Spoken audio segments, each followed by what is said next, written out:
Hi everyone, I thought we'd do another one outdoors whilst we've got the nice sunny weather in the shade of my apple tree. We're up to day 9 and Proverbs 10 verses 11 to 12. They say this: the mouth of the righteous is a fountain of life, but violence overwhelms the mouth of the wicked.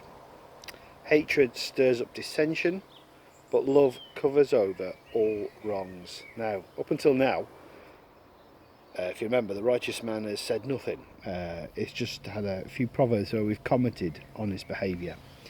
We've seen that he's been blessed. We've seen that his memory is a blessing, and he's teachable. It's always important to have a teachable spirit, isn't it? Now we see that he speaks, and his mouth is a fountain of life. So he's actually speaking now. He's saying something. Fountains refresh, don't they? Of course, in this hot weather. It's so nice, isn't it, to have a fountain or something like that. I don't think anybody's ever got one, maybe just a small one, but it'd be nice to be in a situation where you can just get soaking. But this man's mouth is like that. How wonderful to be a person whose speech refreshes and builds up. Now, of course, our Lord is an example, isn't it? Do you remember when the guards came to arrest him in John 7 verse 46? He said this. They said, "No one ever spoke the way this man does." You know, they were supposed to arrest the guy, but they couldn't because of what he was saying. So that's something for us to think about. Do our words encourage? Do our words build people up? Do they help people? The contrast is in verse 6, isn't it? Violence overwhelms the mouth of the wicked. Now, is it that his mouth says things that cause trouble around him, maybe? Certainly there's truth in that, isn't there? The trouble caused by a gossip is not difficult to comprehend. Or is it that his troublesome tongue causes trouble that rebounds on himself? The things he says, end up hurting him. Take your pick. Both are applicable, aren't they? Both make a good point.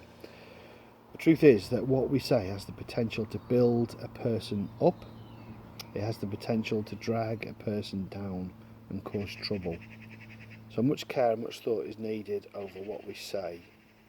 Now these two verses today, isn't it? They're connected by the same word, which you don't always see in English here. Overwhelms in the first verse is the same word as cover in the second verse. That's how we know that they're treated as a pair. So violence covers the mouth, love covers the wrongs. That's the contrast. What a difference love makes. We could say violence overwhelms the mouth, love overwhelms the wrongs.